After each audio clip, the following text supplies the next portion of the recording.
না, ঠিক আছে। গত কয়েক রাত ধরে নীরবের ঘুম হয় না, তাই ক্লান্তির কারণে গাড়িতে ঘুমিয়ে গিয়েছিল। তারা সবাই সন্ধ্যার মধ্যে সেখানে পৌঁছে যায়। তারপর নীরব সোজা সেই লোকের বাসায় যায় যার সাথে প্রিয়ার বিয়ে ঠিক হয়েছিল। তাকে সব খুলে বলে। লোকটা মানুষ হিসেবে খারাপ না, অত্যন্ত ভালো মানুষ বলা যায়। তিনি প্রিয়াকে অনেক আগে থেকেই চেনেন, সেই সুবাদে বিয়ের জন্য হ্যাঁ করেছিলেন। প্রিয়া মেয়ে হিসেবে ভালো তিনি জানেন। এলাকার মানুষ তার এই সম্পর্কে যে বদনাম রটিয়েছিল তা তিনি বিশ্বাস করেন না। বিয়ে ভেঙে দিলে কোনো সমস্যা হবে না, কারণ সে লোকের যে বলে তেমন কেউ নেই, একাই থাকে। নীরব ভেবেছিল এখানে অনেক বড় সমস্যা হবে, মারামারি ঝামেলা কিছু একটা করতে হবে, কিন্তু না, তেমন কিছুই হয়নি। লোকটা নিতান্ত ভদ্র মানুষের মতো বলল সে প্রিয়ার বাবাকে কাল সকালে বিষয়টা বুঝিয়ে বলবেন, কারণ আজ রাতে যদি বলে কিছু একটা ঝামেলা হতে পারে। প্রিয়ার বাবা যে সুবিধার না সেটা সে ভালো করেই জানে। নীরব তার মাকেও সাথে নিয়ে এসেছে। সবার থাকার জন্য দুটো ঘরের ব্যবস্থা করা হয়েছে, ছেলেরা একটাতে, মেয়েরা একটাতে। নীরবের সাথে মৃত্তিকা জাহিন, আজরা তার ভাই নাবিল ইসমা, নীরবের একজন চাচাতো ভাই নাবিদ আর তার বোন সালেহা এসেছে। আজরার ভীষণ ভালো লাগছে, নীরবের জন্য অনেক খুশি লাগছে, তবে প্রিয়ার জন্য আরো বেশি খুশি লাগছে। সেদিন এতগুলো খারাপ ব্যবহার করার পর আজরার প্রিয়াকে খারাপ মানুষ মনে হতো, কিন্তু সবকিছু যখন জানতে পারে তখন তার জন্য অনেক কষ্ট হয়, নিজেকে অনেক সুখী মনে হয়। এমনটা তার সাথে ঘটেনি। প্রিয়া ভেঙে পড়েছে আবার উঠে দাঁড়িয়েছে, এমনটা হলে সে নিজেকে কখনো আবার একা দাঁড় করাতে পারতই না। সে সেই দিক দিয়ে নিজেকে ভাগ্যবতী মনে করছে যে তার ইসমাম আছে। প্রিয়া এখনো প্রচন্ড বৃষ্টিতে দাঁড়িয়ে ভিজছে, তার সব এলোমেলো লাগলো। নীরব তার বাহু ধরে ঝাঁকালো। কেন নিজের সমস্যার কথা আমাকে একটা বার বলতে পারলে না? একবার বলে কি হতো? তোমার এতটাই ইগোতে বেঁধেছে নিজের ভালোবাসার কথাটা আমাকে একবার বলার প্রয়োজন মনে করলে না? একটা বার মনে হলো না যে একটা ছেলে কেন তোমার পিছনে ঘুরছে, তোমার সাথে চা খেতে চাইছে, তোমাকে শাড়ি পরার কথা বলছে? একটা বারও মনে হলো না? একটা বারও মনে হলো না অন্যরকম কোনো ভাবনা এলো না যে একটা ছেলে একটা মেয়ের পিছনে কেন শুধু শুধু ঘুরবে? তুমি আমাকে সব সময় কি সাড়ে নজরে দেখতে? তুমি তো দেখোনি, তাহলে আমি কিভাবে তোমাকে ছাত্রীর নজরে দেখতাম? আমার যদি সবার সাথে এমন করার হতো তাহলে তো ক্লাসের সবার সাথে ঘুরে বেড়াতাম। কখনো দেখেছো কারোর সাথে ঘুরতে? কখনো খোঁজ নেওয়ার চেষ্টা করেছো? চেষ্টা করোনি। নিজের মনে মনে অভিমানে পাহাড় জমিয়েছো। কিন্তু হ্যাঁ, আমি এই সিদ্ধান্ত নিয়েছি, তোমাকে বিয়ে করব। তারপর তোমার এই কর্মের জন্য তোমাকে রেখে রেখে শাস্তি দিব, অবহেলা করব, অগ্রাহ্য করব। প্রিয়ার পা গুলো কাঁপছে, তার এখনো মনে হচ্ছে নীরব একটা স্বপ্ন। সে ঘুম থেকে উঠবে আর স্বপ্নটা হারিয়ে যাবে। তার সারা শরীর কাঁপছে এখনো, শুধু ঠোঁট নেড়ে নেড়ে কিছু বলার চেষ্টা করছিল, কিন্তু মুখ দিয়ে কথা আসছে না। এত বৃষ্টির মধ্যেও তার চোখের পানিগুলো স্পষ্ট দেখতো নীরব। এই মেয়ে, তুমি কাঁদছো কেন? কাদার মতো কিছু বলিনি, এখন সত্যি বলছি বলেই কাঁদছো। প্রিয়া আর কিছুই বলতে পারলো না, ঠোঁট তিরতির করে কাঁপছে, দাঁতে দাঁত চেপে গেল। কিছু বলার আগেই সে সামনের দিকে ঢলে পড়তে দিলে নীরব তাকে আঁকড়ে ধরলো। এমনই একদিন সে প্রিয়াকে ঢলে পড়ার হাত থেকে রক্ষা করতে গিয়ে সে বিশেষ বাক্য শুনেছিল, সেখান থেকেই তো সবকিছুর শুরু, একটা পরিকল্পিত কাকতালীয় বিষয়ের শুরু। প্রিয়া হঠাৎ করে আশেপাশে বেশ কিছু আওয়াজ শুনতে পেল, কিছু চিৎকার চেঁচামেচি, কিন্তু সে চোখ খুলতে পারছে না। খুব দুর্বল লাগছে, আশেপাশে অনেক কথা হচ্ছে। কিসের এত কথা, কিসের চিৎকার চেঁচামেচি? হয়তো বরযাত্রী এসে পড়েছে। প্রিয়া খুব কষ্টে উঠে বসলো। এ কি, সে তার মা বাবার ঘরে কেন? এই বাড়িতে মূলত প্রিয়ার কোনো ঘর নেই। সে যে গত 5-6 দিন ধরে থাকছে সোফা রুমের নিচে বিছানা করে ঘুমায়। বিছানার একটু সামনে তাকাতেই দেখলো আজরা বসে আছে, পাশে তার বান্ধবী মৃত্তিকা আর আরেকটা অপরিচিত মেয়ে। ইসমাম ঘরে ঢুকলো। কি ব্যাপার, তোর জ্ঞান ফিরেছে তাহলে?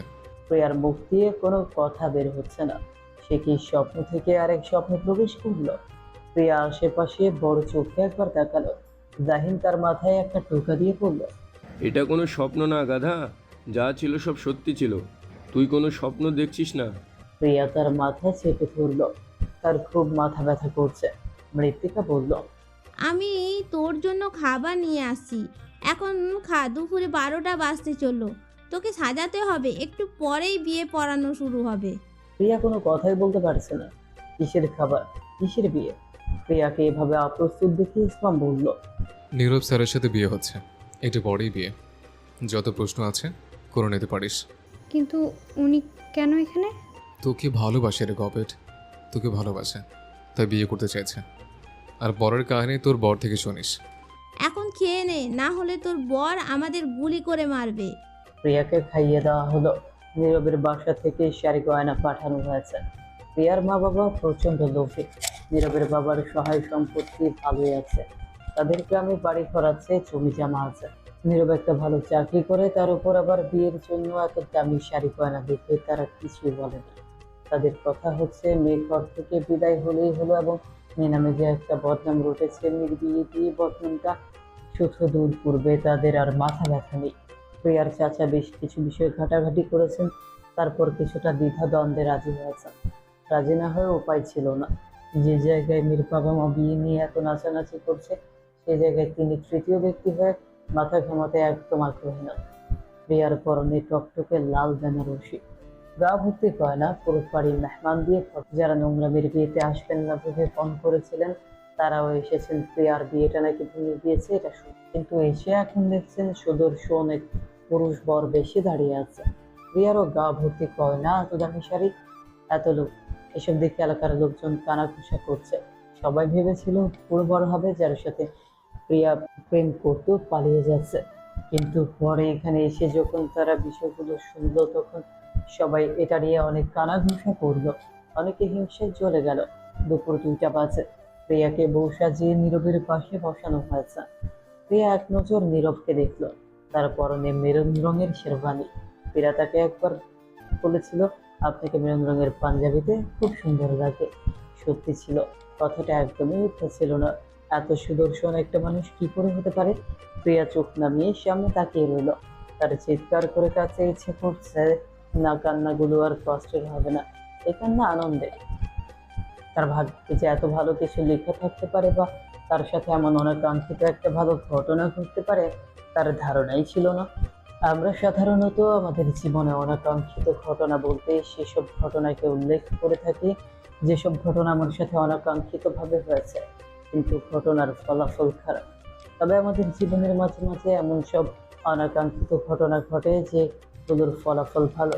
আমরা সেগুলো মনে রাখতে চাই না, কেননা মানুষ খারাপ ঘটনা আগ্রহ ভরে মনে রাখে। কিছু কিছু মানুষের ক্ষেত্রে তেমনটা হয় না। রিয়া তেমন একটা মানুষ, তার জীবনের অনাকাঙ্ক্ষিত ভালো ঘটনাগুলোই তার বেশ মনে ধরে। একজন নিষ্প্রাণ মানুষের জীবনে বেঁচে থাকার এটাই সম্বল, এতদিন তাই করেছে। নিজের স্মৃতির পাতা থেকে টেনে হিচড়ে ওইসব স্মৃতিকে বের করেছে যেগুলো অনাকাঙ্ক্ষিত ভাবে ভালো ঘটনার জন্ম দিয়েছে।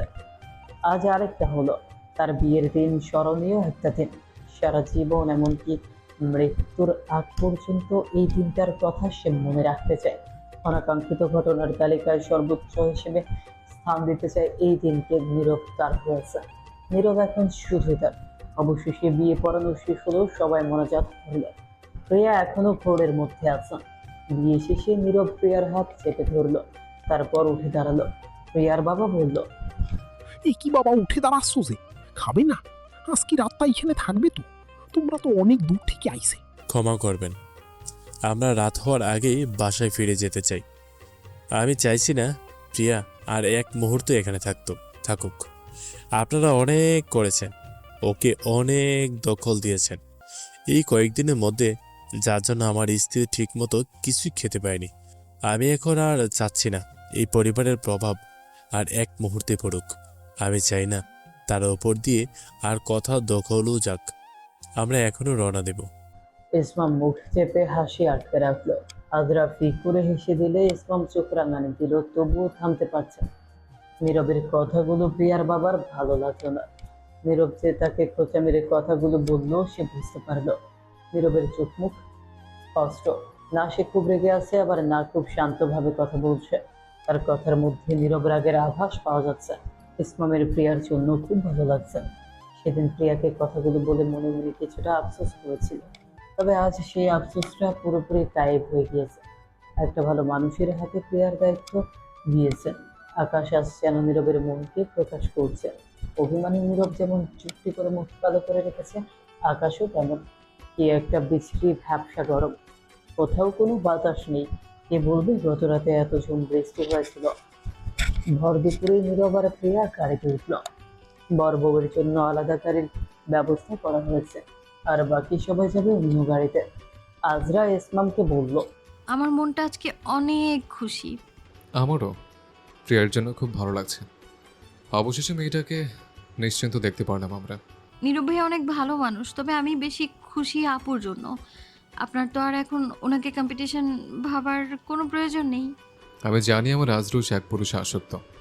মানলাম, কিন্তু আমি বাপের বাড়ি চলে যাব। দেখো কলিজা, আমার মুড ভালো আছে, রাগাবে না আমাকে। রাগাবো 100 বার রাগাবো। সত্যি আমার শ্বশুর বাড়ি বোমাতে উড়িয়ে দেবো। দিয়ে আমি পোড়া বাড়িতে গিয়ে বসে থাকবো, তাও আপনার সাথে থাকবো না। কথাগুলো বলতে বলতে আজরার হঠাৎ গা দিয়ে উঠল। আজরা কিছুটা কেঁপে উঠল। এই কি হয়েছে তোমার? শরীর খারাপ লাগছে? বেশি টায়ার্ড লাগছে? এই জন্য বলেছিলাম আমার সাথে আসতে না। দেখেছো তো আমরা এখানে কত ঝামেলায় ছিলাম। আরে না, আমার কি গাড়িতে কখনো বমি হয়?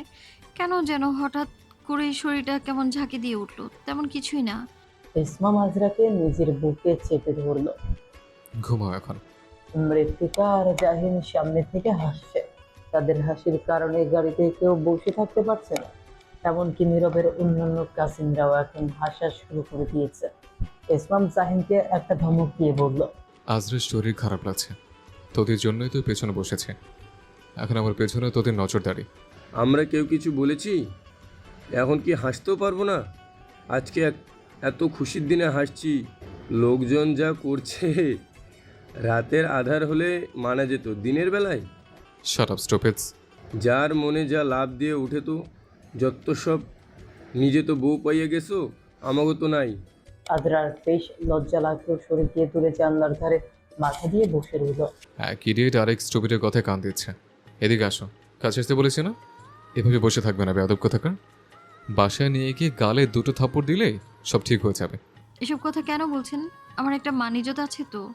মানিজ্জত করবে না, চুপচাপ এখানে শুয়ে থাকো, ঘুমাও। গাড়িতে ওঠার পর থেকে প্রিয়া এক দৃষ্টিতে নীরবের দিকে তাকিয়ে আছে, কিন্তু নীরবের কোনো হেলফেল নেই। সে সামনের দিকে চোখ মুখ শক্ত করে তাকিয়ে আছে। এই সময় সাধারণত বড়রা বউকে সান্ত্বনা দেয় কান্নাকাটি করার জন্য, কিন্তু প্রিয়ার ক্ষেত্রে তেমন কিছুই হলো না, কারণ তার কান্নাকাটি করার মতো কোনো বিষয় হয়নি এখানে। প্রিয়ার অনেক ইচ্ছে হলো তার হাতটা চেপে ধরতে, জিজ্ঞেস করতে, আপনি কি আমার উপর ভীষণ রেগে আছেন? কিন্তু না, ওই যে একটা জড়তার দেয়াল, তা এখনো ভাঙেনি। প্রিয়া চুপ করে বসে রইল। তার শরীরে এখনো জ্বর জ্বর বোধ হচ্ছে। আকাশে আবার মেঘ করে, বাইরে প্রচন্ড জোরে বৃষ্টিপাত শুরু হয়ে গেল। তারা ঢাকার কাছাকাছি এসে পড়েছে। ঢাকায় আসতে আসতে প্রায় রাত 10টা বেজে গেল। যে যার যার বাসে চলে গেল। গাড়ি থেকে নামার পর প্রিয়ার কেমন মাথাটা চক্কর দিল। সে ঠিক মতো দাঁড়িয়ে থাকতে পারছে না। নীরব তাকে ধরল। আবার মাথা চক্কর দিচ্ছে তোমার? হ্যাঁ, মাথা চক্কর দিচ্ছে। নীরব আশেপাশে না তাকিয়ে তাকে কোলে তুলে নিল। প্রিয়া লজ্জা পেয়ে গেল। নামান, হাঁটতে পারবো তো। এখন আবার বলছে আমাকে নামান। নীরব তাকে কোলে নিয়ে সিঁড়ি ভেঙে উপরে উঠল। প্রিয়াকে রুমে বিছানায় বসিয়ে দিল। প্রিয়া এখানে চুপচাপ বসে আছে। নীরব বাইরে বেরিয়ে গেল। নীরবের দুটো মেয়ে কাজিন আর তার মা ভেতরে এলো। প্রিয়া উঠে দাঁড়ালো। বসো মা, তোমাকে কিছু কথা বলবো, মন দিয়ে শুনবে। জি আন্টি। নীরবের মা প্রিয়ার হাত চেপে ধরে বলল, আমার ছেলের ভালোবাসা তোমার প্রতি গভীর, তাতে কোনো সন্দেহ নেই। তার বাবা আর বোন মারা যাওয়ার পর থেকেই অনেক চুপচাপ থাকতে পছন্দ করত। তাকে শেষ কবে খুশি দেখেছিলাম মনে নেই, তবে যখন তোমার কথা বলতো ওর চোখে মুখে আমি আনন্দ দেখতাম। ঠিক ছোটবেলায় যেমনটা আনন্দিত থাকতো তেমন। ধীরে ধীরে সব ঠিক হয়ে যাবে। আমার ছেলেকে কিছুটা সময় দাও। আমি চেষ্টা করবো আন্টি। সালেহা তরল গলায় বলল, আমি তোমায় খাইয়ে দেই বোন, তারপর গোসল করে কাপড় বদলে এসো। প্রিয়া গোসল করে একটা খয়েরি রঙের শাড়ি পরে এলো। অনেক রাত হয়েছে, নীরব এখনো বাসায় ফিরেনি। তার কান্না এলো। নীরব কি তাকে সত্যি অপেক্ষা করবে? প্রিয়া অপেক্ষা করতে করতে ঘুমিয়ে গেল। ঘুমের মধ্যে হঠাৎ তার ষষ্ঠ ইন্দ্রিয় জানান দিল, একজোড়া চোখ তাকে দেখছে আর তার মাথায় চুগলি কেটে দিচ্ছে। প্রিয়া ধরফর করে উঠল। কে কে? নীরব তার মুখ চেপে ধরল। কি করছো? আসলে কি ভাববে? আমি কি তোমার সাথে কিছু করেছি? রাবিশ। নীরব উঠে চলে যাচ্ছিল, উদ্দেশ্য বাকি রাতটুকু বারান্দায় কাটাবে বলে। মনস্থির করলো প্রিয়াকে পুরোদমে অগ্রাহ্য করে কিছুদিন পীড়া দিবে। প্রিয়া পেছন থেকে তার টি শার্টের এক কোণা ধরে চড়ে চেপে ধরলো আর টান দিল। নীরব সোজা বিছানায় এসে বসে পড়ল। প্রিয়া তাকে ঝাপটে জড়িয়ে ধরলো পেছন দিক থেকে। কিছুক্ষণ পর নীরব তার ছিন্দের সহিত বলল। এখন যদি আমি বলি তোমার আমার শরীরে ছোঁয়ার দান্দা? প্রিয়ার চোখ দিয়ে পানি গড়িয়ে পড়ল। চোখ মুখ শক্ত করে নীরবকে বলল। এটা আমার অধিকার। বাইরের কোনো জায়গা থেকে আসা ক্ষীণ আলোয় তার সামনে মুখশ্রীতে অভিমানের আভাসটা স্পষ্ট নজরে এলো নীরবের। নীরব কণ্ঠ খানিকটা খাদেন বলল। ভালোবাসা নেই, অধিকার দেখাচ্ছ? যদি আমি ভালোবাসাহীন অধিকার দেখাই, সহ্য করতে পারবে তো? প্রিয়া কাঁদতে লাগলো। নীরব থেকে সরে যাওয়ার চেষ্টা করলো।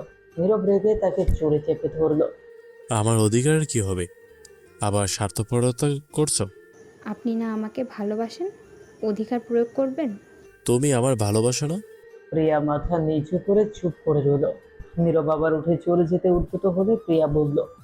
স্যার, চলে যাবেন না? নীরব কোমরে হাত দিয়ে দাঁড়িয়ে বলল। স্যার স্যার করবে না। যদি স্যার বলতে চাও তাহলে এই বাসায় থাকা, খাওয়া, ভাড়ার সাথে আমার ভেটসও দিতে হবে। প্রিয়া খাট থেকে নামলো। নীরবের বুকে মাথা ঠেকিয়ে ক্ষীণ স্বরে বলল। আপনাকে মনের অজান্তেই ভালোবেসে ফেলেছিলাম, কিন্তু দ্বিতীয়বার রিজেক্ট হওয়ার ভয়ে আমাকে জেকে ধরেছিল। এখানে হাচ্চু! এখানে আমার দোষ কোথায় বলুন? দিলে তো সর্দি মুছে আমার কাপড় নষ্ট করে এখন। আমি না আপনার স্ত্রী, আমি ধুয়ে দেব। নীরব প্রিয়াকে জড়িয়ে ধরে শুয়ে পড়ল। অন্য লোককে নেচে করে বিয়ে করতে যাচ্ছিলাম, আবার আমাকে এখন বংচং বোঝানোর চেষ্টা করছে। এখন যদি আমি হাল ছেড়ে দিতাম, তোমাকে খুঁজতে না যেতাম। আমার পরিকল্পনা অন্য ছিল। এক সেকেন্ড, তুমি ভাই এনি চান্স সুইসা? নীরব প্রিয়াকে টেনে তুলল। প্রিয়া অপরাধীর মতো মাথা নিচু করে বসে রইল। ছি, তুমি এতদিন এই কষ্ট করেছো, এইভাবে নিজেকে শেষ করে দিতে চাইছো বলে? জানো, তুমি সেন্সলেস হওয়ার পর ডাক্তার বলেছে তুমি নাকি 3 দিন যাবৎ কিছুই খাওনি। তুমি এভাবে নিজেকে শেষ করে দিতে চাইছিলে? এত বোকা কেন তুমি? আমার মাথায় কাজ করছিল না। পৃথিবীতে দুই ধরনের অভাব, একটা মানুষকে শেষ করে দেয়, হয় অর্থের অভাব, নয় ভালোবাসার অভাব। এই দুটোর একটার অভাব হলে জীবন চালিয়ে নেওয়া যায়, কিন্তু দুটোর অভাব একসাথে এলে কি করে চলতে হয় তা মাথায় আসছিল না। আমি চেয়েছিলাম ধীরে ধীরে নিজেকে শেষ করতে। আমাকে বিয়ে করতে রাজি হলে কেন? তোমার বাবা মা টাকার জন্য ঝামেলা করেছিল, বুঝলাম, কিন্তু তুমি? আমার মতো সাধারণকে আপনার মতো করে কে আর ভালোবাসবে? নীরব প্রিয়ার কপালে একটা চুমু দিল। সবার জন্য সাধারণ হয়ে থেকো, কিন্তু আমার কাছে তুমি সাধারণ হও, অসাধারণ হও। তোমাকে যেদিন প্রথম দেখেছিলাম সেই দিন তোমার শরীর ছোঁয়া দান্দা না থাকলেও মন ছোঁয়া দান্দা ছিল। তোমাকে আমি অগ্রাহ্য করব ভাবছিলাম, কিন্তু হলো কই। এখন ঘুমাতে হবে, তুমি অনেক দুর্বল। 4 দিন পর রমজান শুরু, সেই নিয়ে কিছুটা তুরচুর চলছে বাসায়। আজরা তার মার সাথে গল্প করতে এসেছে। প্রায় বাসায় আসা হয় ইসলামকে না জানিয়ে। তার বাবার বাড়ি আর শ্বশুর বাড়ির মধ্যে তেমন তফাৎ এখনো পায়নি। আজরা দরজা পেরিয়ে ভেতরে এলো। তার বাবা আজকে বাসায় সোফায় বসে খবরের কাগজ পড়ছেন। আজরা এসে তার বাবার উরুতে মাথা রাখলো। কেমন আছে আমার মা? এখন তো তোমাকে দেখে মনটা সবচেয়ে ভালো হয়ে গেল। মাথায় হাত বুলিয়ে দাও তো। এই হচ্ছে মায়ের প্রতি ভালোবাসা। মেয়েকে আমি পেটে ধরলাম আর মেয়ের বাপ কোল ছাড়ে না। যত সব আদিক্ষেতা। তুমি হিংসুটে রমণী, কিন্তু আবু তো স্পেশাল হ্যান্ডসাম ম্যান। তার মা আবার রান্নাঘরে গেল। আজরা তার বাবার সাথে একটা সেলফি তোলে, তারপর ইসলামকে পাঠালো। হোয়াটসঅ্যাপে মেসেজ দিল। আজকে আমি বাপের বাড়ি থাকবো, আর আজকে নাবিল ভাইয়ের কথার জালে ফাঁসাবো না, দরজা খিল দিয়ে বসে থাকবো। আজকে দরজা খোলার প্রশ্নই আসে না। বাইরে বোমা ফাটিয়ে দিলেও আমাকে পাচ্ছেন না। বোমা অর্ডার করুন, তারপর বাড়িটা উড়িয়ে দিন। মেসেজ লিখে আজরা হাসলো। আজরা জানে ইসমাম মেসেজগুলো সেন্ড করবে না, কারণ সে এখন ক্লাস নিচ্ছে। আজরার মা তার জন্য জলপাইয়ের আচার বানিয়েছে। আজরার মা তাকে আচারের বয়ামটা দিল আর বলল, প্লেটে নিয়ে খা। আরেকটা বয়ামে দিও তো বাসায় নিয়ে যাওয়ার জন্য। আজকে রাতে থাকবি না? না, থাকবো না, মা বলেছে না থাকতে। ইস, মেয়ে আমার শ্বশুরবাড়ির ভক্ত হয়ে গিয়েছে একদম। আজরা মনে মনে বলল, তোমার জাদ্রেল কর্নেল হাফ মেন্টাল মেয়ের জামাই থাকতে দিলে তো আমাকে পারলে তুলে নিয়ে যাবে। নিজের মান ইজ্জত নিয়ে আমি যথেষ্ট সচেতন। আজরা বাবার সাথে কথা বলছে আর খেয়েই যাচ্ছে। এদিকে ওদিকের খেয়াল নেই। আজরার পেট ভরে গিয়েছে। হঠাৎই তার চোখে পড়লো এত বড় বয়ামটার অর্ধেক শেষ করে ফেলেছে।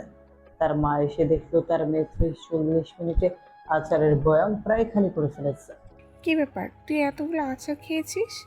গাদা কোথাকার, এখন তো তোর গেস্টিকে সমস্যা হবে, বমিও আসবে। খেয়ালই করিনি কখন এতগুলো খেয়ে ফেলেছি। সত্যি অনেক বমি আসবে আমার। দুপুরে আর কিছুই খাবো না আম্মু, আমি বরং আব্বুর কাছে যাই। আজরা আবার তার বাবার সাথে গল্প করছে, তার পড়ালেখা কেমন চলছে ইত্যাদি ইত্যাদি। ইসমাম ক্যান্টিনে বসে যে না একটা স্যান্ডউইচ মুখে দিয়েছে, অমনি আজরার মেসেজ দেখলো। ইসমাম চোখ মুখ কুঁচকে তাকালো, সেখানে তার সাথে তার বাবার হাস্যোজ্জ্বল ছবি দেখা যাচ্ছে। আমি যে যেতে না বলেছি, তারপর মেয়েটা আমাকে জ্বালিয়ে খাচ্ছে। জানাই বিরক্ত হব, তাই সব সেন্ড করছে।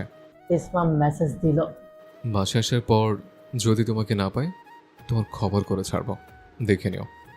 তার সামনে চেয়ার টেনে নীরব বসলো। কেমন আছেন স্যার? একদম ভালো আছি স্যার। আপনি স্যার বলেছেন যে? কেন, এখন তো আমার কলিগ আপনি। আপনি তো আমার বড় বয়সে।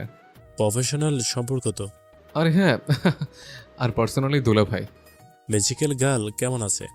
শুনলাম সে নাকি গাড়িতে অসুস্থ হয়ে পড়েছিল। ওর নাকি হঠাৎ খারাপ লেগেছে। ও এমনিতে কার জার্নিতে কখনো খারাপ বোধ করে না। You should consult doctor. তাই ভাবছি। প্রিয়া কেমন আছে? ভালো আছে, তবে একটু দুর্বল। ইসমাম টেবিলের ওপর হাত মুঠো করে ভ্রু নাচিয়ে বলল, বেশি দিন থাকবে না। আমার জানার মতো কেউ আছে যে রাত দিন তার যত্ন করবে।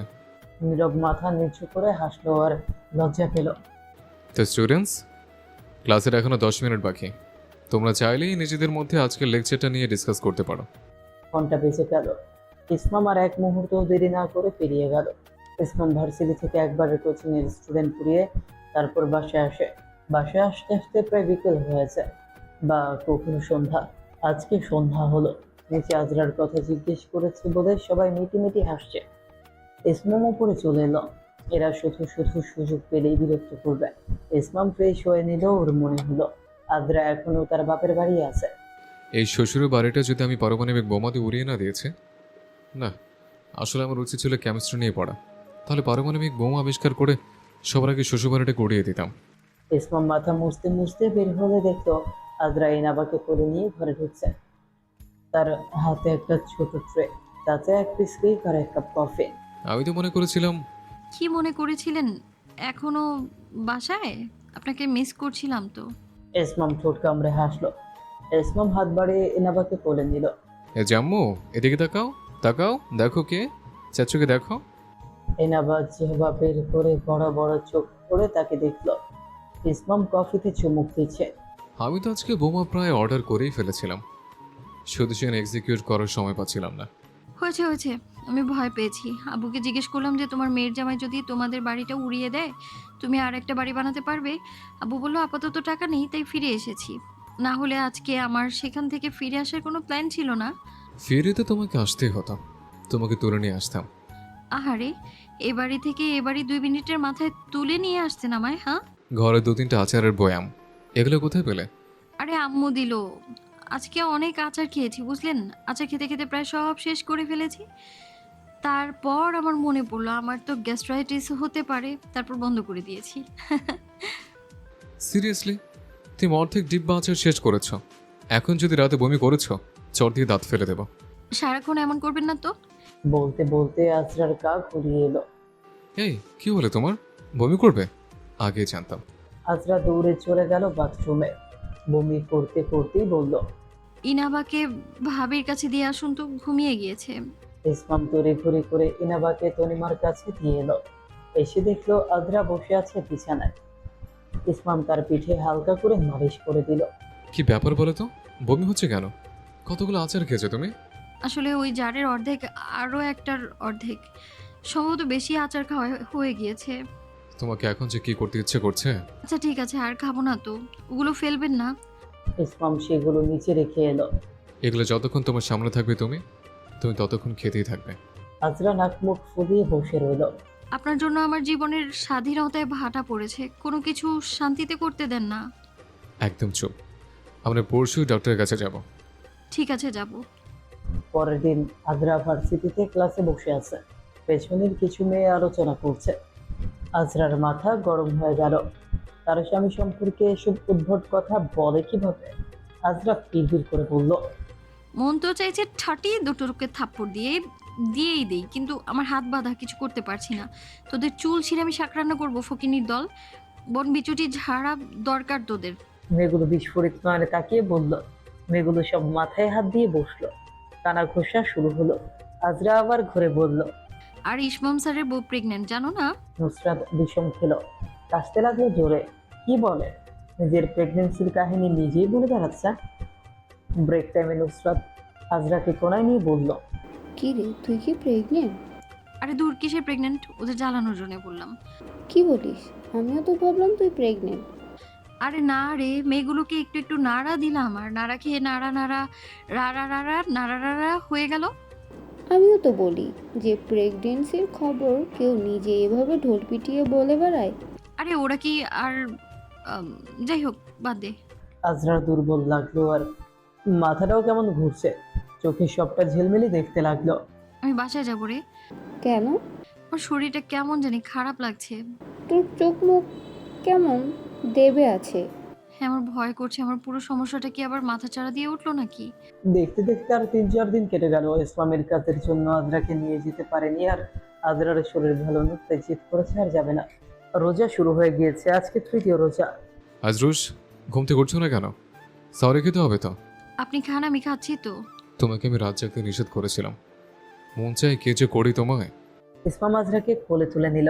ওয়াশরুমে নিয়ে গিয়ে ব্রাশ করিয়ে দিল। আজরার এত ঘুম ধরছে যে কোনো হুঁশ নেই।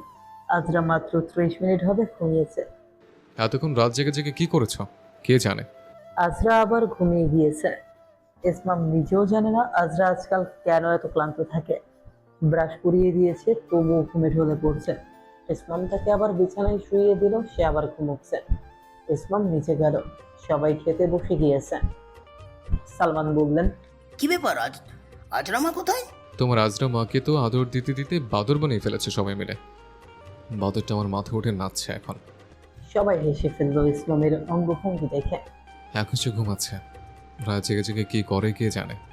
দিনে পড়ালেখা একদমই করে না। সারাদিন গায়ে হাওয়া লাগায়, তারপর রাত হলে তার যত পড়া। সাহরে ডাকে ঘুমায় আর উঠতে পারে না। এভাবে বকিস না, আমি ওকে খাইয়ে দিয়ে আসি। তোমার দরকার নেই, তুমি খাও। তার বিগড়ে যাওয়ার পেছনে তোমার ভূমিকা সর্বাধিক। আমি খাইয়ে দিয়ে আসবো। তনিমা মুখ টিপে হাসছেন। ইয়াকুবের পেটে গুঁতো মেরে বলল, নিজের ভাই থেকে কিছু শিখো। কি শিখবো? গত রমজানের কথা মনে নেই? আমি তোমাকে হাত দিয়ে খাইয়ে দিইনি? দিয়েছো, তাতে কি? ঠিক আছে, কাল থেকে তুমি ঘুমিও, আমি খাইয়ে দিব। ইস, দেখা দেখি ভালোবাসা দেখাতে হবে না। তা ইসমু মায়ের আগে কিন্তু তোমার স্থান। সকল হেসে ফেলল। ইসমাম কপাল চুলকে চোখ মুখ আধার করলো। ঘুমন্ত আজরাকে বহু কষ্টে খাইয়ে দিচ্ছে। বুকে টেনে বলল, তুমি তো কিউট কেন বলো তো বউ? আজরা পিটপিট করে তাকিয়ে চোখ বন্ধ করে নিল, তারপর হাসলো। ইসমাম ভার্সিটি চলে গিয়েছে। আজকে আজরার শরীরটা বেশ খারাপ খারাপ লাগছে। আজরার আবার বমি আসতে শুরু করলো। সে বাথরুমে গিয়ে মুখ ভর্তি বমি করে এলো। তার মাথা কেমন ঘুরছে। সে ফ্লোরে বসে পড়লো ধপাস করে। সেই মুহূর্তে তলিমা কি যেন বলতে এসেছিল। আজরাকে এইভাবে বসে থাকতে দেখে চকিয়ে তার কাছে এলো। কি হয়েছে বোন, তুমি ঠিক আছো? আজরা তলিমার কাঁধে মাথা এলিয়ে দিল, তাকে জড়িয়ে ধরে বসে রইল।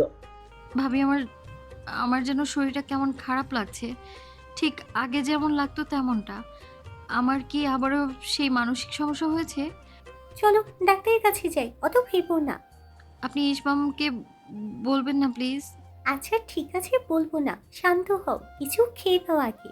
আজরা শুধুমাত্র ভাজি দিয়ে একটা রুটি খেলো, তার বেশি কিছু খেতে পারলো না। হঠাৎ করে কেমন যেন শরীরটা বেশ খারাপ লাগছে, ভয় হচ্ছে আবার আগের সমস্যা মাথা ছাড়া দিয়ে উঠলো না তো। তনিমা এলো। তুমি গোসল করে নাও, আমরা ডাক্তারের কাছে যাব। আচ্ছা ঠিক আছে, চলো।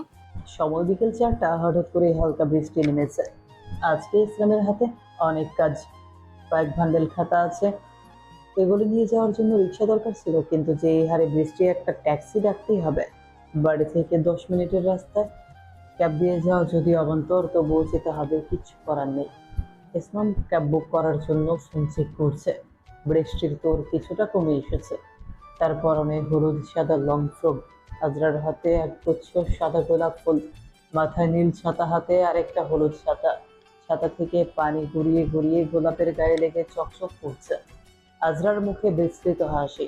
আজরা হাসি মুখে এদিকে কিছুটা দ্রুত হেঁটে আসছে। আজকে বাসায় গেলে আমি শেষ। আজ রুশের হাতের মার একটাও মাটিতে পড়বে না। সবাই তার দিকে তাকিয়ে আছে। কি ব্যাপার এটাকে? আজরার মুখে হাসি, তবে সে শান্বিত। ইসমাম, তুমি এখানে কি করছো? চলো বাসায় যেয়ে ভিজে যাচ্ছ তো। আজরা ইসমামকে তুমি বলছে। কিছুদিন আগের ঘটনা মনে পড়লো। একদিন আজরা আয়না দেখে চুল ঠিক করছিল, ইসমাম তখন তাকে পেছন থেকে জড়িয়ে ধরে বলল, তুমি আমাকে তুমি করে ডাকবে, তুমি আমাকে আপনি ডাকো, এটা আমার পছন্দ না। আমার আপনি ডাকতেই বেশি ভালো লাগে, মানে স্বাচ্ছন্দ্য বোধ হয় আমার। না না, তুমি ডাকবে। চেষ্টা করব। ইসমামের এখন মনে পড়লো আজরা নিশ্চয়ই জেলাস। আজকে ইসমামের খবর করে ছাড়বে। ইসমাম তাড়াতাড়ি আজরার ছাতার নিচে গেল। আজরা ফুলগুলো হাতে ধরিয়ে দিয়ে বলল, এগুলো আপনার জন্য। কেন? আপনাকে অভিনন্দন জানাতে। অভিনন্দন কিসের জন্য? আহা, বৃষ্টিতে ভিজে যাচ্ছি তো, পরে বাড়ি গিয়ে কথা হবে, চলুন। আজরা ইসমামের হাতটা টেনে নিয়ে এসেছে। আজরা তনিমার পেছনে বসেছে, আর ইসমাম সামনে ড্রাইভারের সাথে। তারা বাসায় পৌঁছতেই জোরে বজ্রপাত সহ বৃষ্টি শুরু হয়ে গিয়েছে। বাইরে থেকে বৃষ্টির পানির ছেটা ভেতরে আসছে, বাতাসে ঘরের পর্দা উঠছে। আজরা ইসমামকে জড়িয়ে ধরে বারান্দায় দাঁড়িয়ে আছে। কি বলতে চাও? আজরা কানে কানে বলল, প্রবাবলি আ গুড নিউজ। আর এক বাটি স্যুপ খাওয়া করে যা। একদম না, আর একদম সহ্য হচ্ছে না। এক বাটি খেয়েছি তো। আর একটু খেতে হবে, বেবির জন্য। এখন তো তুমি আর একা না। মানলাম আমরা এখন একজন না দুজন, কিন্তু আপনি এর জন্য দুজনের জন্য 6 জনের খাবার আনবেন না, তা তো হবে না। আমার পেট ফেটে যাবে তো। আমি মানছি না, ঠিক মতো খাও। সেদিন আজরা ইসমামের কানে কানে বলেছিল সে মা হতে চলেছে। ধরনের বয়স 2 মাস আছে। ইসমাম আজরার মুখ সামনে এনে বলল, আমি কি বলছো তুমি? মা, আমি বাবা হতে চলেছি? সত্যি বলছো? সত্যি বলছো তুমি? হ্যাঁ হ্যাঁ, সত্যি বলছি। ইসমাম আজরাকে কোলে তুলে নিল, নাকের ডগায় চুমু দিয়ে বলল, তুমি জানো না আমি কত খুশি। ইসমাম আজরাকে জড়িয়ে ধরে কেঁদে দিল। তখনই টিয়া পাখিটা বলে উঠল। ইসমাম আজকে কথাগুলো শুনে একই সাথে কান্না করতে করতে হেসে দিল। আমার মনে হচ্ছে এটা একটা স্বপ্ন। আমি কি ঘুমিয়ে আছি? না, এটা কোনো স্বপ্ন না, সত্যি। তুমি কেন ডাক্তারের কাছে যাওয়ার সময় আমাকে সাথে নিয়ে যাওনি? দেখেছো আমি কত বড় গাধা? তোমার ঠিক মতো খেয়াল রাখতে পারিনি, বুঝতে পারিনি আমাদের সন্তান আসছে। আমার তো দায়িত্বশীল স্বামী হওয়ার কথা ছিল। এমন কিছুই না, আপনি অনেক দায়িত্বশীল। তার মানে সেদিন গাড়িতে তোমার এর জন্য খারাপ লেগেছিল? আমি বুঝতে পারলাম না কেন। আমি এখন কি করব, কোথায় যাব? আর ইসমাম কি করছেন? আমার যে এত খুশি লাগছে, মনে হচ্ছে দুনিয়ার সব খুশি তোমার পায়ের কাছে এনে দেয়। আমার বাবুর জন্য কত কিছু করতে হবে, অনেক কাজ, অনেক দায়িত্ব। কাম ডাউন, বাবু আসতে এখনো অনেক দেরি। আরে বাবু আসতে অনেক দেরি মানে? তুমি তো আমাকে গর্ভবতী বানিয়ে দিয়েছ। আমরা তো দুজন একত্র গর্ভবতী। আপনি সত্যি হাফ মেন্টাল। বাচ্চা তোমার পেটে থাকলেই কি, চিন্তা তো আমার, তাই না? তুমি যে অসাধারণ একজন মহিলা, লাফিয়ে দাপিয়ে বেড়ানো তোমার নিত্যদিনের কাজ। এখন থেকে লাফানো দাপানো একদম বন্ধ। তোমার আর আমাদের বাচ্চার খেয়াল রাখতে হবে তোমার। হ্যাঁ বুঝেছি, শুরু করেছে নজরদারি, হাফ মেন্টাল কোথাকার। নেসা বেগম বর্তমানে মাথায় তেল দিয়ে দিচ্ছে আজরাকে। ইসমাম বাইরে, আজরা এনাবাকে কোলে নিয়ে বসে আছে, তার সাথে খেলাধুলা করছে। কিরা এলেন হাতে 1 গ্লাস বাদামের দুধ নিয়ে। মা কি শুরু করে দিয়েছো? এখন কি খাইয়ে খাইয়ে মেরে ফেলবে? তোমার ছেলে একটু আগে আমাকে 4 বাটি স্যুপ খাইয়ে গিয়েছে, আমার পেট ভরা। এটা তো বললে হবে না, এখন তো এটা শেষ করতে হবে। আরে এই 2 ঘন্টার ব্যবধানে আমি আমার এতগুলো খাবার কিভাবে খাবো? খেয়ে নে খেয়ে নে। আজরা অনেক কষ্টে দুধ শেষ করলো। তারা সবাই মিলে গল্প করছে। সবাই গল্প করলেও সানা বসে মোবাইল ঘাঁটছে। আজকাল সানাকে প্রায় মোবাইল ঘাঁটতে দেখা যাচ্ছে। সন্দেহজনক মনে হলো, মেয়েটা প্রেমে টেমে পড়লো না তো? নীরব তার পড়ার ঘরে বসে কিছু কাজ করছিল। 1 সপ্তাহের মতো কলেজের কোনো কাজে মনোযোগ দিতে পারেনি। বিভিন্ন কাগজপত্রে কলেজক দেখা দিচ্ছে, আবার রেজাল্ট বানানো বাকি, তাই সেগুলো সে কমপ্লিট করার চেষ্টা করছে। রাত 2টা বাজে। নীরবের চোখ ঘুমে বোধ হয়ে পড়ছে, তবুও সে কাজ করে যাচ্ছে। প্রিয়া ধীর পায়ে ঘরে প্রবেশ করলো। পেছন থেকে নীরবের বাহুর কাছের শার্টটাতে হালকা টান দিল। স্যার, নীরব কোনো উত্তর দিল না, নিজের মতো কাজ করছিল। স্যার, নীরব রাগী চোখে পেছনে তাকালো, জোরে একটা ধমক দিয়ে বলল, তোমাকে স্যার ডাকতে নিষেধ করেছিলাম না? কি সমস্যা তোমার? এমন নাটক করছো কেন?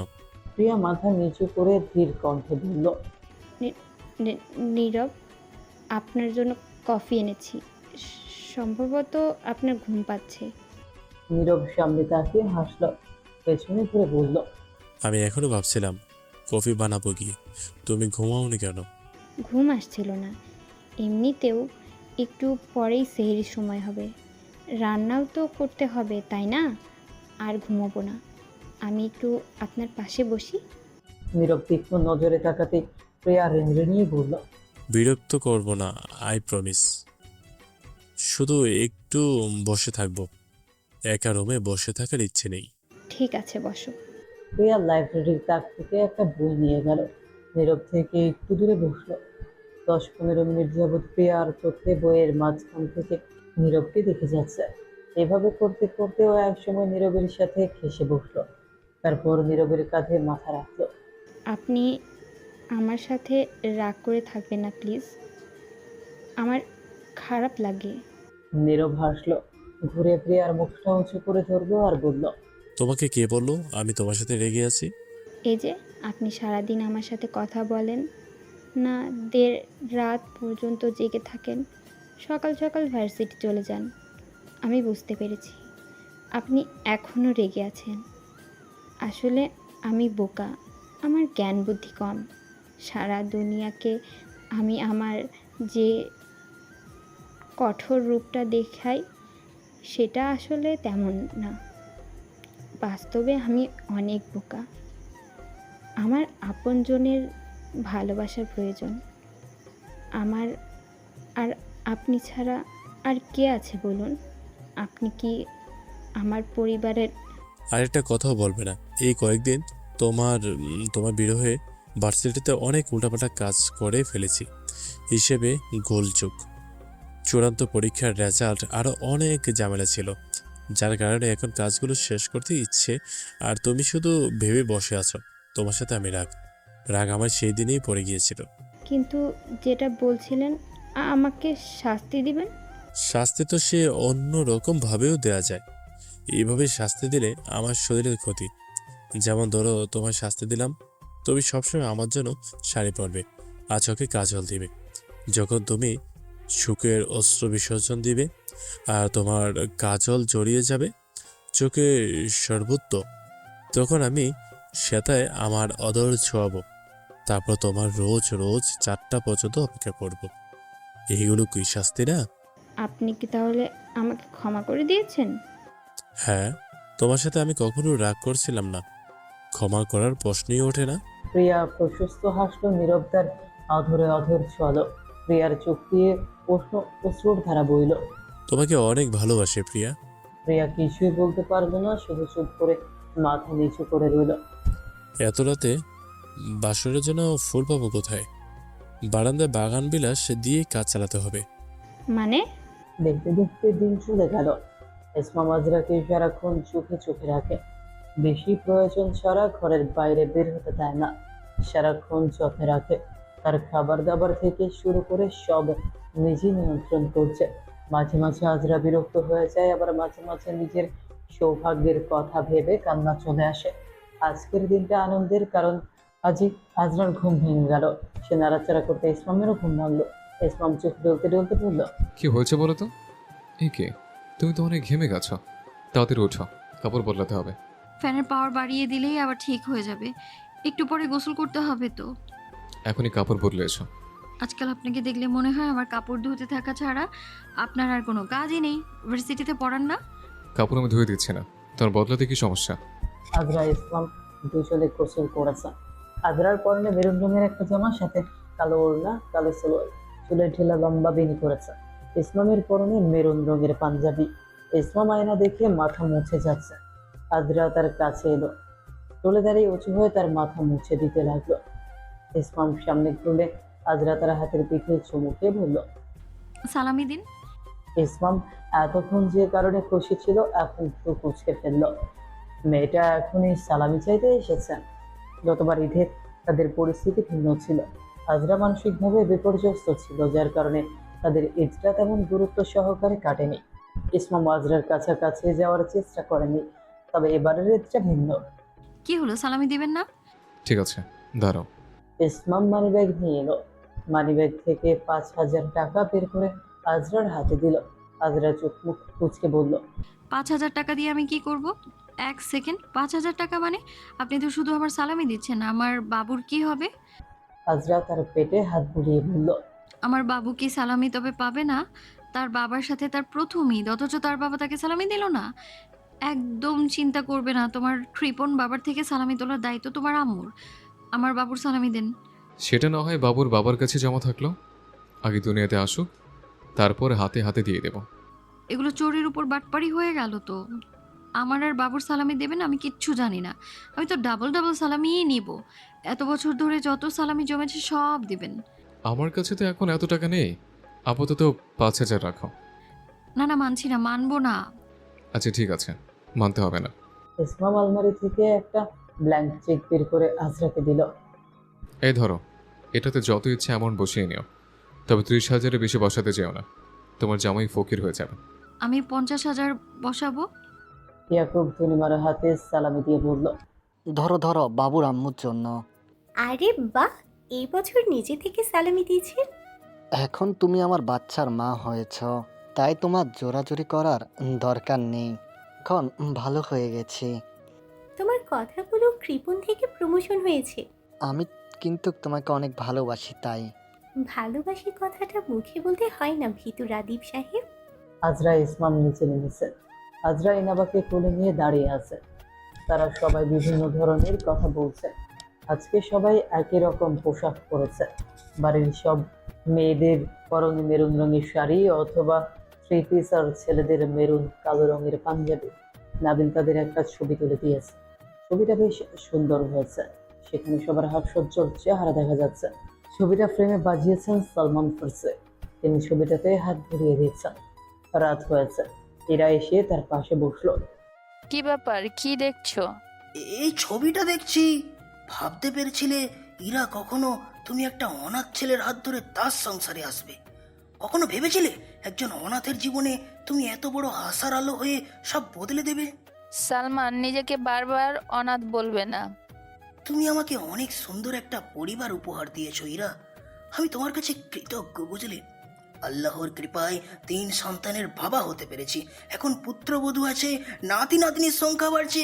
অনাথ হওয়ার জন্য জীবনের কষ্ট কম সহ্য করতে হয়নি আমায়। কিন্তু দেখো, আল্লাহ আল্লাহ সম্ভবত আমাকে কষ্টগুলো তখন দিয়ে শেষ করে দিয়েছিল, কেননা এখন আমার সুখই সুখ। এখন আমাদের সুখী সুখ, জীবন সুন্দর। সালমান ফারসির বাবা ছিলেন একজন জুয়ারি। জুয়া খেলে তিনি সব শেষ করে ফেলেছিলেন, যার কারণে চরম বিপর্যয়ে পড়েছিলেন সালমান এবং তার মা। সে পরিবারের বড় সন্তান ছিল, দায় দায়িত্ব বেশি ছিল।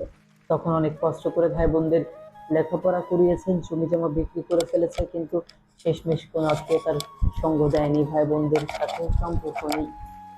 ভার্সিটি পড়াকালীন ইরার সাথে তার প্রেম হয়। অনাথ হয় ইরার পরিবার, কম ধিক্কার দেয়নি, বিশেষ করে তাকদির জামান। কিন্তু এখন ফার্সি পরিবার সম্পূর্ণ হয়েছে। বাড়িটা যে শুধু তার স্বপ্ন ছিল তা না, এবারের মানুষ শুধু তার স্বপ্ন ছিল। বাড়ির আনাচে কানাচে এখন ঠিকরে বেড়ায় আনন্দের ধ্বনি। কখনো ইসমাম আজরার কলকল হাসি, তৈন আবার অভিমানী কান্না, কখনো সানায়ার দুষ্টুমি, ইয়াকুব তনিমার ঝগড়া, নাজিফার অভিযোগ, তো ইরার যত্ন। এসব কিছু সালমান সাহেব উপভোগ করেন। জীবন সুন্দর, এভাবেই তো জীবন সুন্দর হয়। দেখতে দেখতে কিভাবে দিনগুলো পেরিয়ে গেল বুঝতেই পারলাম না ইরা, বুঝলে? আহ, আমাদের আমাদের তো সময়ও শেষ হতে চলছে ইরা। আজরার পেটে বড় হয়েছে, 9 মাস চলছে, ঠিকঠাক মতো হাঁটতেও পারে না। ইদানিং আজরার বেশ মুড সুইং হয়, যখন তখন ইসমামকে বিরক্ত করে। রাত 9টা বাজে, আজরা ঘুমোচ্ছে। ইসমাম লাইটে জেলে কাজ করছিল। আজরা উঠে বসলো। এই ইসমাম, হ্যাঁ বলো, তোমার কি কিছু লাগবে? কিছু খাবার জন্য এনে দেবো। ক্ষুধা লেগেছে? না ক্ষুধা লাগেনি, আপনি রুম থেকে চলে যান তো, লাইটটা বন্ধ করে দিন তো। কিন্তু কেন? এমনি আমার ভালো লাগছে না, লাইটের জন্য বিরক্ত লাগছে। আপনার চেহারাও দেখতে ইচ্ছে করছে না একদমই। আচ্ছা ঠিক আছে, আমি লাইট বন্ধ করে দিচ্ছি। ইসমাম লাইট বন্ধ করে রুম থেকে চলে যাওয়ার জন্য উদ্যত হলে আজরা বলল। এই দাঁড়ান, কিন্তু কি হয়েছে? লাইট জ্বালাতে বলেছি তো। আজরা ভারী পেটটা নিয়ে বিছানা থেকে নামলো। কি হয়েছে নাকি? আজরা ইসমামের একটা ব্যাগ আছে যেটা নিয়ে সে ভার্সিটিতে যাওয়া আসা করে, সেটা থেকে কতগুলো চকলেট বের করলো। এই চকলেটগুলো আপনাকে কোনো একটা মেয়ে দিয়েছে তাই না? ইসমাম জিহবায় কামড় দিল, বিড়বিড় করে বলল। আল্লাহ বাঁচাও। আপনি ইউনিভার্সিটি চাকরি ছাড়বেন, এত মেয়ের মাঝে আপনাকে দেখতে ভালো লাগে না আমার। মেয়েরা প্রতিদিন আমার স্বামীকে চোখ দিয়ে গিলে খাচ্ছে, আর আপনিও দেখি আজকাল মেয়েদের দিকে ভালোই তাকিয়ে থাকেন। হ্যাঁ, ইসমাম অবাক হয়ে বলল। আমি মেয়েদের দিকে তাকাই? কেন? শেষবার যখন আমি আপনাকে খুশি সংবাদটা দিতে গিয়েছিলাম, তখনও তো একটা মেয়ে আপনার উপর ছাতা ধরেছিল। আপনি হেসে হেসে তার সাথে কথা বলছিলেন। দিন দিন আরও সুদর্শন হচ্ছেন দেখছি। কার জন্য? আগামীকাল চুল কেটে আসবেন, আর্মি কাটিং দিয়ে আসবেন। কিন্তু চুল ছোট্ট করলে কেমন দেখায় লোকের সামনে? আপনি কেন লোককে দেখাতে যাবেন? আপনাকে সুদর্শন হিসেবে দেখার অধিকার শুধুমাত্র আমার। আপনি টাক হয়ে গেলেও আমার কাছে সুদর্শন, আর চুল কাটলে বাইরের লোক কী ভাববে তা বলছেন আপনি? আসলে আমি পুরনো হয়েছি না, এখন নতুন প্রজাপতি ফাঁদে ফেলেছেন। আস্তাগফিরুল্লাহ, কিছু বলছো মতলের মতো? ইসমাম বুঝতে পারলো তার প্রিয়তমা স্ত্রীর আবার মুড সুইং হচ্ছে। এখনো সে ঝগড়া করবে আর ইসলামকে চুপচাপ সহ্য করে নিতে হবে দায়িত্বশীল স্বামীর মতো। সে হেসে হেসে বলল। বুঝেছি, সমস্যা নেই। এরপর যদি কোনো মেয়ে আমার দিকে তাকায় বা আমি কোনো মেয়ের দিকে তাকাই, তাহলে আমার চোখ দুটো তোমার হাতে ধরিয়ে দেবো, কেমন? তারপর তুমি কানার সামনে নিয়ে রাস্তায় রাস্তায় ভিক্ষা করবে। এই হাসতে নিষেধ করেছিলাম না আমি? আপনার হাসি দেখে আমার গা জ্বলে। তা তোমার গা জ্বললে আমার কি? অ্যান্টিসেপটিক ক্রিম আছে, লাগিয়ে দেবো। আপনি আবার মজা করছেন? ইসমাম আবার হাসলো। তাদের আগের থেকে বেশ গোলগাল হয়েছে, চেহারায় আরো মায়াবী একটা ভাব এসেছে, ওজন অনেক বেড়েছে। নাবিল তাকে আগে চলহস্তি বলে খেপাতো, এখন ডাবল চলহস্তি বলে। ইসমাম আজরাকে কোলে তুলে নিয়ে বিছানায় বসালো। এই চকলেটগুলো একটা মেয়ে দিয়েছে, কিন্তু তার নাম প্রিয়া। প্রিয়া স্যারের সাথে দেখা করতে এসেছিল, তখন দিয়েছে। বলেছে এই চকলেটগুলো খেলে তোমার ভালো লাগবে। প্রিয়া আপু দিয়েছে, কিন্তু কই, সে তো কখনো আমার সাথে দেখা করতে আসেনি। হয়তো লজ্জায় বা দ্বিধায়। আজরা মাথা নিচু করে কিছুক্ষণ চুপ করে বসে রইল। ইসমাম চকলেটগুলো নিয়ে একটার খোসা ছাড়িয়ে আজরাকে দিল। আজরার আবার পায়ে পানি এসেছে। ইসমাম আলতো হাতে পায়ে মাসাজ করা শুরু করলো। এ কি, আপনি কি করছেন? তোমার পায়ে পানি এসেছে, মালিশ করা জরুরি। চুপচাপ ঘুমাও, সুন্দরভাবে মালিশ করে দিচ্ছে।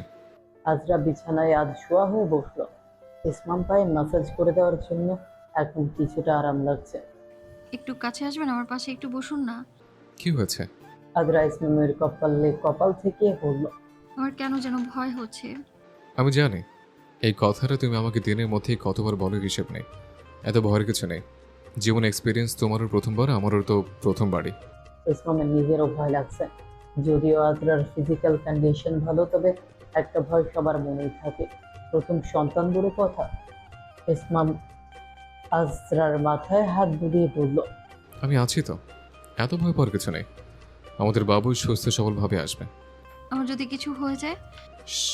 আর একটা কথা বলবে না। আজরাকে স্যালাইন দিয়ে রাখা হয়েছে, কিছুক্ষণ পরে হয়তো ওটিতে নেওয়া হবে। আজরা ইসমামের হাত ধরে বলল। আমি অনেক নার্ভাস। আমার যদি কিছু হয়ে যায় আপনি আর কখনো বিয়ে করতে পারবেন না। আমার বাবুর খেয়াল রাখবেন, আর ওর বাবা মা একসাথে হবেন। ইসমাম ঘামছে, তার বুক আপরে নিয়ে ওঠানামা করছে। এমন কথা কেন বলছো?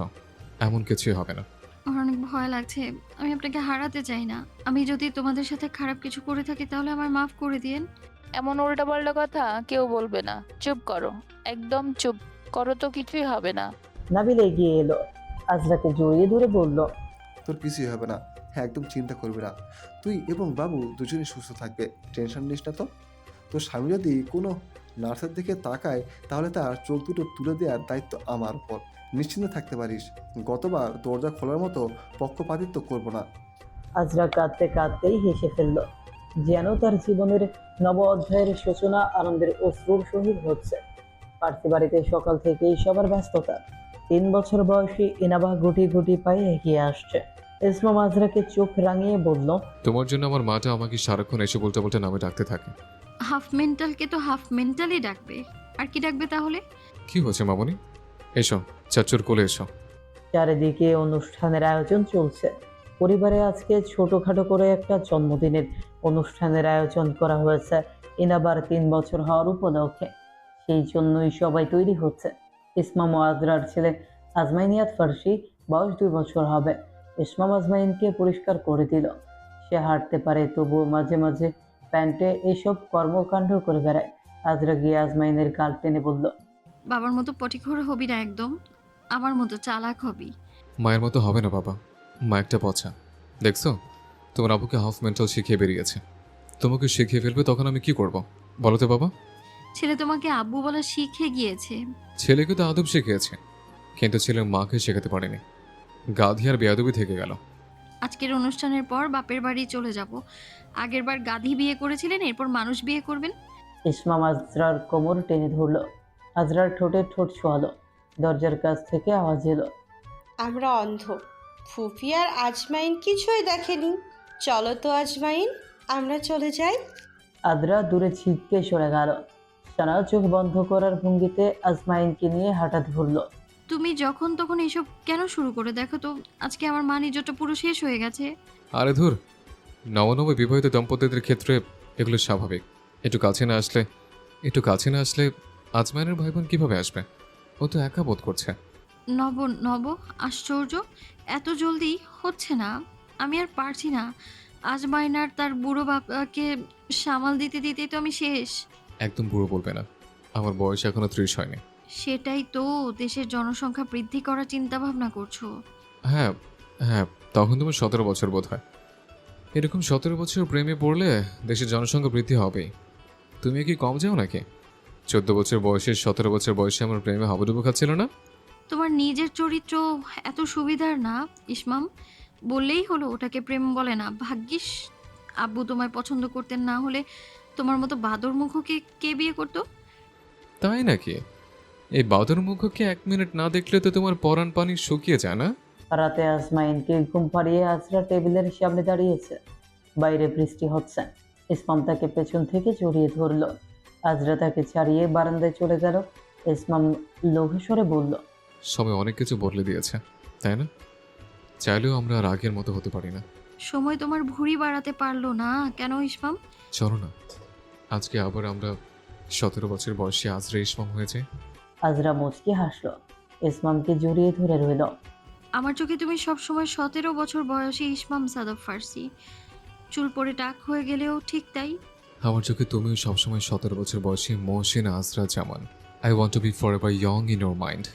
সেজন্যই তো বলি তখন তোমার 17 বছর বোধ হয়। চলো ভিজতে যাই। কিন্তু